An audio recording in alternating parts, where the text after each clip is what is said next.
Have you ever just stopped to think about what's really happening in that invisible world that kicks into gear the second you hit send? It's this journey of mind-boggling speed and complexity. And today, we're going to pull back the curtain and follow a single piece of your data on its absolutely remarkable voyage. I mean, it feels instantaneous, doesn't it? But in that tiny fraction of a second, your data goes on this wild, sophisticated trip. It passes through all these layers of technology, speaking different languages, and navigating a crazy digital maze, just to get where it's going. So, to really wrap our heads around this, we're going to follow just one piece of information. We'll call it our message.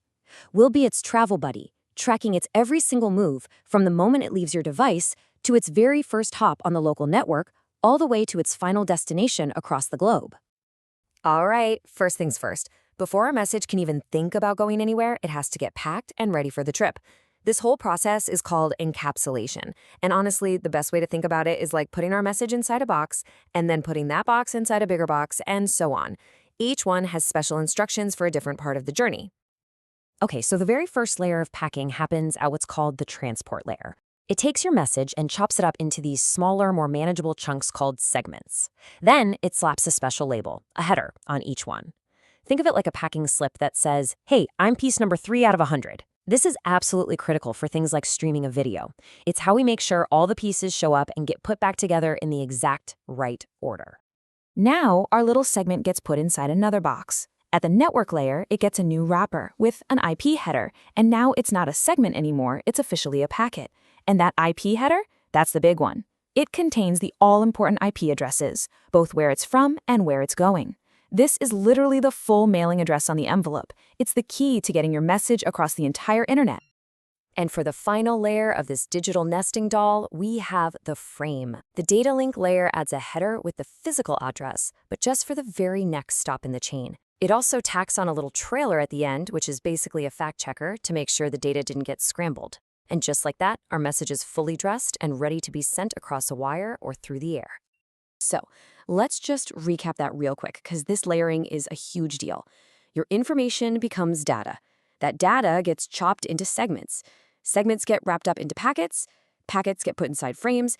And then finally, the whole thing is converted into bits. Each step adds another layer of instructions, perfectly preparing it for the next stage of its journey.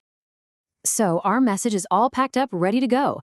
But how does a physical wire or a radio wave actually carry it? Well, the answer lies in the universal language of all computers, binary. That whole frame, with all its layers, gets converted into a super simple stream of just ones and zeros. We call these bits, and that's the only language the hardware really understands. By turning specific bits on, giving them a value of 1, computers can represent any number. For example, if you look at this combo of 8 bits here, you just add up the values of the on positions, and you get the decimal number 150. Pretty neat, huh? You know, it really is just like a modern Morse code. It's a dead simple system with just 2 states, on or off, 1 or 0.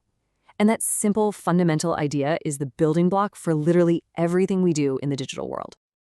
And this is where the magic really happens. This is where digital meets physical. The physical layer takes all those ones and zeros and translates them into actual physical phenomena. A 1 might become a little jolt of electricity in a copper wire, a pulse of light in a fiber optic cable, or a specific frequency for Wi-Fi. It's truly incredible. Okay, so our message is now a stream of signals, and it's officially on its way. Its first big challenge? Navigating the immediate neighborhood, the local network. And for this part of the trip, a totally different kind of address comes into play.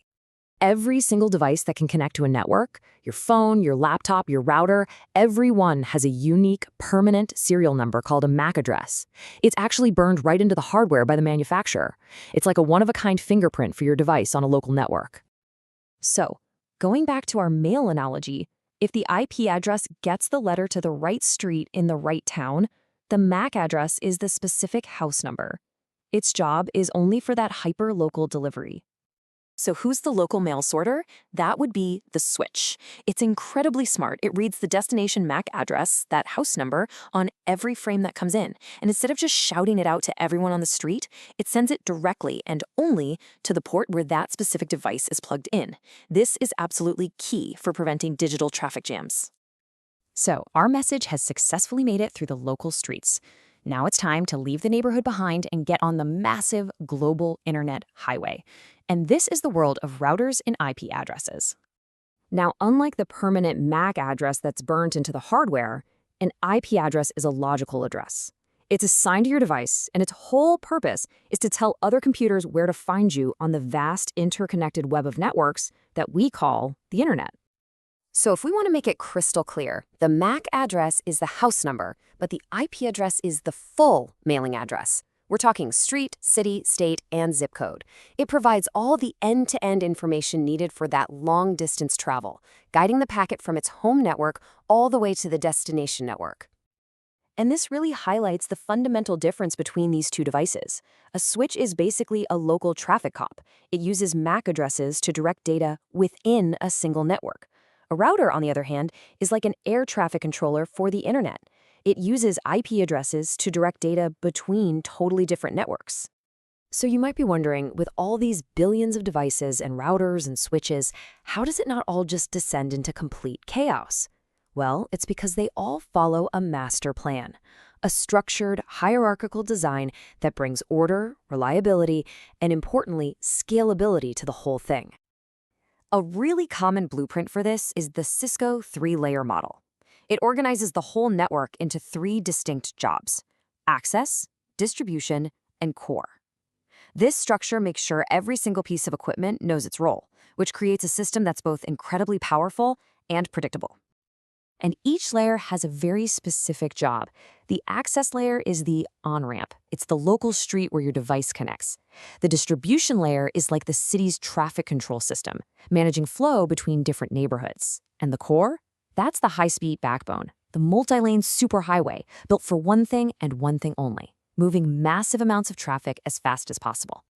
So there it is. From a single, simple click, your message gets dressed in layers of information, translated into bits of light or electricity, navigated through local streets by switches, and routed across global highways by routers, all of it guided by a brilliant hierarchical master plan.